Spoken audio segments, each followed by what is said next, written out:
দ্বিতীয়ত, অনুকূলের নাম বলার আগে শ্রী শ্রী বলা হয় কেন? এটা কি অনুকূল নিজেই চালু করেছিলেন? আই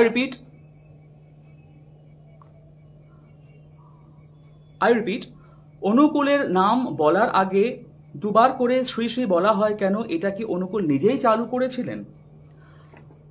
শ্রী শ্রী আমরা আমাদের নামের আগে শ্রী বসাই হচ্ছে সেটা নিজেদেরকে সম্মান দেখানোর জন্য, অন্য কোনো মানুষকে, অন্য কোনো মানবিক সত্তাকে সম্মান দেখানোর জন্য শ্রী ব্যবহার করা হয়। এটা হচ্ছে ভারতের সংস্কৃতি, যে আমরা আমাদের সম্মানের যে মানুষগুলো তার নামের আগে আমরা শ্রী বসাই, এবং সেই মানুষটা যদি মানুষ না হয়ে অতিমানব হয় বা তার মধ্যে দৈব সত্তা থাকে বা তার মধ্যে কোনো ভগবত সত্তা থাকে, তখন তার নামের আগে এক্সট্রা করে শ্রী বসানো হয়, এটা বোঝানোর জন্য যে সে কোনো সাধারণ মানুষ নয়।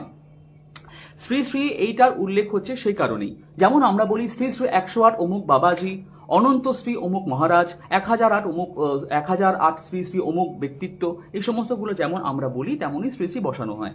তাহলে সেক্ষেত্রেও আপনাদের কাছে কি দুটো পথ খোলা আছে। প্রথম পথ সেটা হচ্ছে সৎসঙ্গের ভারতের সংস্কৃতি থেকে এই প্রথা আপনাদেরকে তুলে দিতে হবে, বা বিশ্ব হিন্দু পরিষদ থেকে শুরু করে ভারতের যে সমস্ত নামি দামি মানুষ, ইভেন আমি যে আপনাদের একটু আগে যে প্রমাণটা দেখালাম, যে ভারত সরকার যে ডাক টিকিটটা বার করেছিল সেখানেও লেখা ছিল Shri Shri Thakur left his mortal frame on 27 January 1969। Shri Shri Thakur, এই উল্লেখটা তারা নিজেরাও করেছিল। তাহলে এবার কি করতে হবে? নয় আপনাদেরকে এই সিস্টেমটা চেঞ্জ করতে হবে যে ভারতের সংস্কৃতি কেউ যেন কাউকে শ্রী শ্রী না বলে, আদারওয়াইজ সরকারের তরফ থেকে এবং বিশ্ব হিন্দু পরিষদের তরফ থেকে তাদেরকে গিয়ে আপনাদের প্রশ্ন করতে হবে কেন ঠাকুরের নামের আগে তারাও শ্রী শ্রী বসিয়েছিল। সেক্ষেত্রে সৎসঙ্গী হিসাবে আমার বা অন্য কারোর কিন্তু কোনো দায়িত্ব থাকলো না।